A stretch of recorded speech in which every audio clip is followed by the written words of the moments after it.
Welcome to Keep What You Earn, your judgment and jargon-free zone for entrepreneurs of all levels. Get ready to learn how to scale your business, save money in taxes, and create a business that grows your wealth.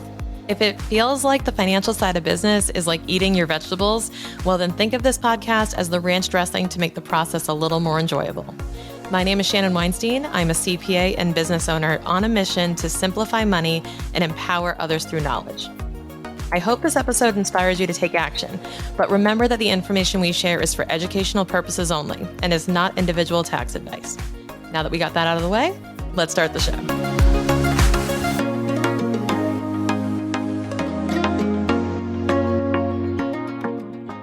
One of the things that can be most intimidating as a business owner is being put into a situation where you're forced, or at least where you're being asked to negotiate.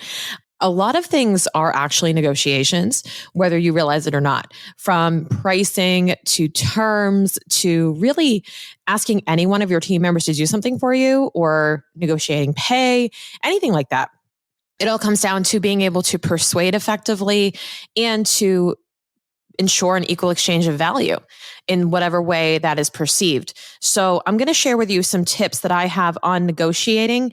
And it's not just at the deal table. It's not just negotiating your salary or negotiating pricing. It's really universally applicable to any situation where you're going to walk out with some type of agreement, whether that includes a financial consideration or not. So in business, we're most often dealing with something like a contract, a deal, a client, right? So you can picture this in that scenario, but just know that negotiations happening all the time in business, regardless of the situation. And I'm going to share some tips with you right now on effective negotiation strategies. Number one, I believe that the person who wins most negotiations is the one who came in the most prepared for the discussion. And that means do your homework, do your research. Before you enter into any negotiation, you have to understand market rates for product and services. You have to understand where the person's coming from. You have to have the facts and the statistics to back up your case so that you become more compelling through logic. There are various ways that people can be persuaded or to be convinced to enroll into your ideas. One of them is by showing statistics and data. A lot of people are very logical when it comes to, sharing money with you or investing their time. So they want to know, hey, what am I going to get for a return on this? What am I going to expect in terms of results? What is the likelihood of my success? And the more that you can bring something to the table that conveys that, the better. So do your research, do your due diligence, right? So let's say you're in this exchange where you're trying to sell someone your product or service, right? Or your services, let's just say. And you want to come to the table with stories of customer success. You want to come to the table with expected results, or maybe not guarantees. You can definitely include that, but you could actually include, hey, here's what I've seen work, and here's how I can ensure that you'll be successful. The other thing that you can do if you're on the other side of the table and you're being sold something is you can come prepared with information that you've sought out. Like, hey, these are the top concerns I've heard about this type of service. How do you address these, right? And being able to address any potential objections right out the gate. Right out the gate. I think objections in a sales conversation, let's say, in a sales negotiation, objections are nothing more than someone identifying a gap in the preparation of the other person to convey that. So an objection might be, hey, I don't have the time to do this thing. Well, let me, convey what exactly the expectations of time are and why your investment of time will be worthwhile, right? So we want to make sure that you are able to cover all your objections if you're in the selling position, and also that if you are trying to purchase something or make sure it's worth your investment, that you are also coming to the table with, hey, here are my top concerns or priorities. How can you address these for me? So the other thing is know your leverage. Maybe you understand that you have the upper hand in the conversation, or you understand that there's a necessity for your service. So, for example, and we don't mean take advantage by any stretch, but you have to understand the degree of necessity of what you do. So for me, what pops into my head is like doing taxes, right? If I'm doing your taxes, I realize that you have to get your taxes done. The question is, are you going to do it yourself? Are you going to go buy a piece of software, or am I going to do it for you?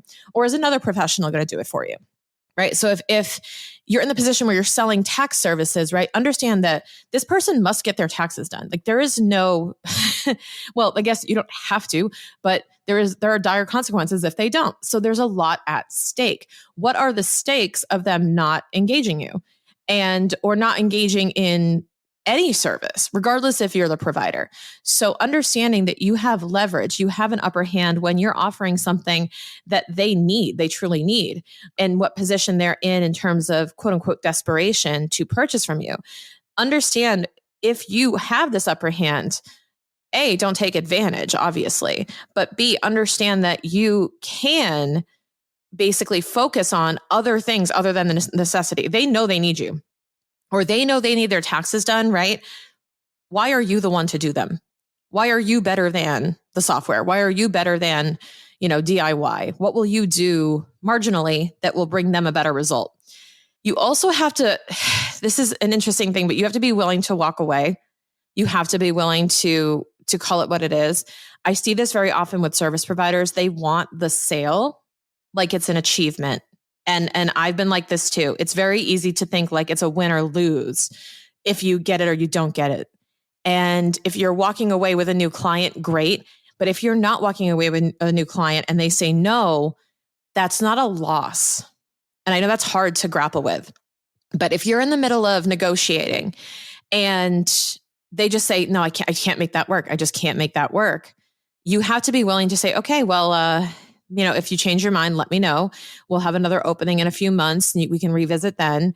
You have to be willing to say, okay, then, no hard feelings.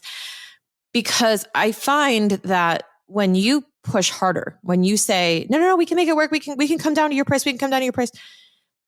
It damages more than it does good, because what you're basically conveying is, this whole time I could have come down to your price. This whole time I could have done that. You're going to come to resent that client if you're in that position, right? You just have to be willing in any negotiation to just say no and to let it be what it is. And it's really hard. It is really hard, but it demonstrates that you're serious about getting a good deal, and that you have other deals on the table, and that they're not, your end all be all, that you're not desperate. You don't want to come off as desperate. You want to come off as like, I would love to work with you. I would love to, get a raise, give you a raise, whatever that negotiation is, right? I would love to do that. I just can't make it happen right now. This is the minimum I can do, or this is the maximum I can do, period. And let them reveal how much they are truly interested versus coming to the table hoping to get a better deal. Also, there's a couple of different focus areas when you're entering into negotiation. You have got to be focused on the relationship, not the transaction. So sometimes you'll take a worse deal because on the back end it's going to build a relationship. Sometimes you have a relationship with this person, and that has to come into consideration. You also have to, when you're entering into any type of negotiation, let's say it's with like a vendor or supplier, right? They're going to provide to you, that you build the relationship with them, even if, like, let's say you strike a deal, you negotiate a good deal.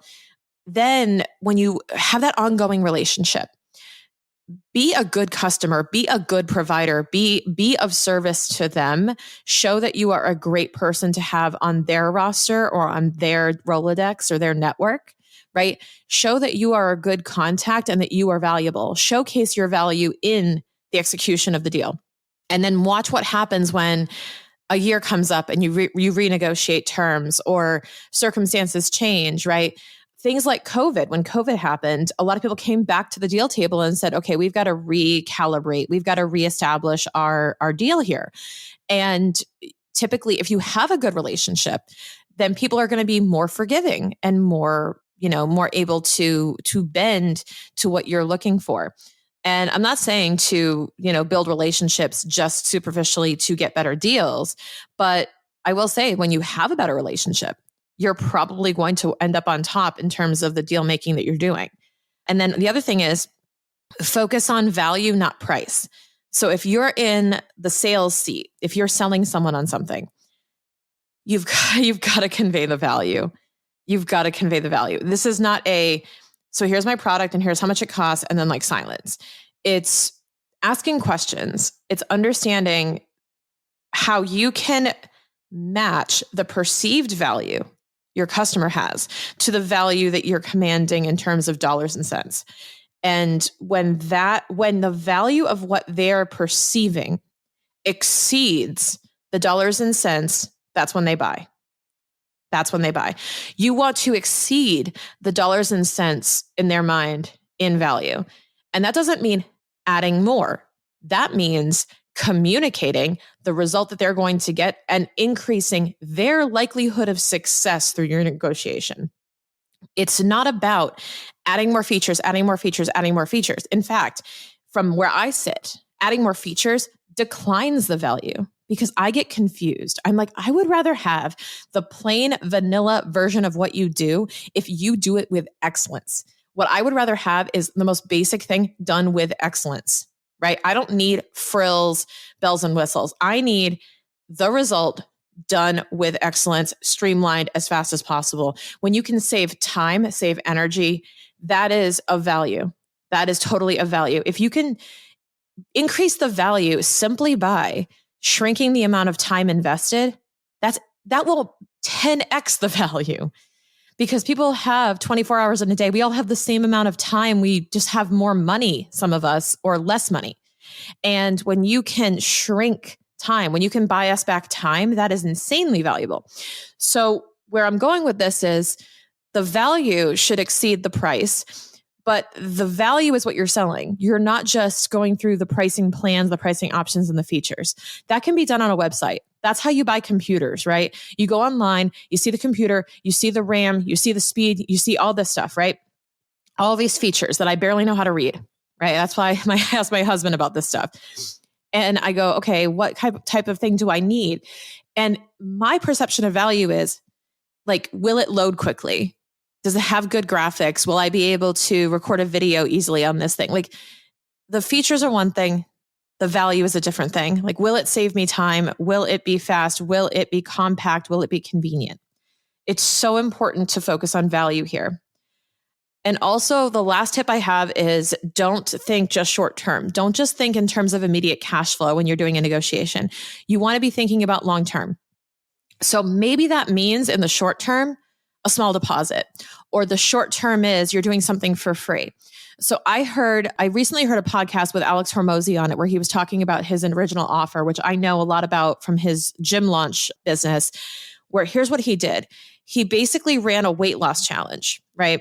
When he started his gyms, when he was younger, he started a weight loss challenge and said, lose 20 pounds in 6 weeks and I'll give you your money back for the challenge. So when you think about it, okay, he got a bunch of people to sign up for this. Some people didn't lose the weight and brushed it off and said, well, but I learned some really good habits. I got to train. I got the meal plans. I feel whole. And they paid the money and they didn't engage the guarantee. He said 20 pounds in 6 weeks or your money back. And a couple people asked for the money back, right? But the spirit of it was 20 pounds in 6 weeks. And what you learn at the end of that is habits. You learn that it's not a 6-week project. You learn that it's not supposed to be, a short-term quick hit that you walk away from. It's supposed to be building momentum. And this is how he sold members into his gym. He would say, look, in 6 weeks, you lost 20 pounds. That's amazing. Do you want to keep this up? Do you think you can do this without me? And they realized, well, no, you just got me this massive result. I want more of these massive results. So they kept engaging. And where I'm going with this is understand that in the short term, he basically said, pay me to get this result or your money back, which sounds very risky. But in reality, it's not risky because there's only going to be a fraction of people who will engage that guarantee. There's only going to be a fraction of people who don't get the result. And you're also going to show up in a way where you're going to get them that result. You're going to try to get it as soon as possible and make them happy. And then they will continue to buy from you. You'll have lifelong customers there. So if you're in that position where you're selling and you have an offer kind of like this, where there's a promised result, but it takes a long time to unlock, you can have like a short-term quick win. And you say, okay, short-term quick win or your money back in this time frame. It's such a great idea. And why this matters is you have to be thinking about long-term relationship because his customer value skyrocketed by doing that challenge, because enough people saw the results, felt the results, got a taste of it, got a sampler of it, that they were like, okay, I want the main course. Okay, I can't live without you. I can't see myself accomplishing these goals without you. And there was minimal sales that had to be done because this almost sounds too good to be true. It almost sounds too good to be true to say, wait, 20 pounds or I get my money back. There's like no risk to me. No risk to you at all. Just do the work. Okay, cool. So when you lower the barrier, you lower any objection. There's almost no objection to that offer. Like, okay, wait, what happens if you get your money back? Well, what happens if I lose the 20 pounds? Well, you lost 20 pounds. What happens if I don't? You get your money back. Next question. There's no risk. There's no risk. I love it. And then it increases customer lifetime value because people will stick around. So what is your version of that? How can you leverage short-term success to build long-term relationships? How can you leverage a negotiation where at first glance you lose? Not really. But at first glance you lose in this deal, or you're able to guarantee, or you're able to offer something basically for free that's perceived to be free, or it's perceived to be zero risk, I should say, to get the result. How can you do that with the end in mind? Because anyone would say, that's crazy. You're not going to make any money. But you got to be thinking longer term. You got to be thinking long-term relationship, long-term customer value. You really do. And you also want to, consider the impact it's going to have on your business, your reputation, and things like that too. So the last thing is kind of externally understanding how your negotiations will be perceived externally. Because we live in a day and age where, yes, things will happen at the deal table, but then certain things will be visible, right? You want to make sure that you're being fair to your other customers when you're negotiating other things. You want to make sure that you are, you're able to justify and understand why maybe you're offering certain prices to certain people, or how this exchange of value is taking place where it feels like an equal energy exchange, but it also feels fair in the grand scheme of your business. You don't want to lie to people. You don't want to short sight people. You want to make sure that everyone feels engaged, that they are in it for the results too. So those are some of my tips for negotiation, whether you are selling something, whether you're being sold to, or whether you just have any type of negotiation conversation happening in your business.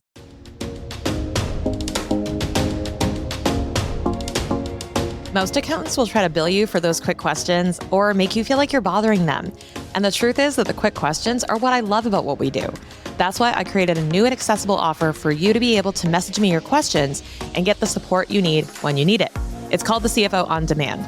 You can now get affordable help and access to me and my team without a high monthly fee.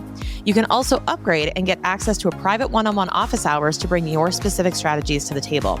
Want to learn more?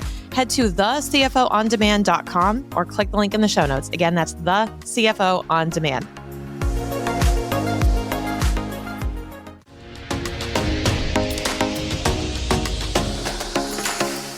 Thank you so much for listening. If you enjoyed this episode, please leave a rating and review on your podcast platform. This small action goes a long way for podcasters to get our message heard by more business owners just like you. Be sure to check out the show notes for links to information about our guests and ways to get in touch with me. We'll see you on the next episode.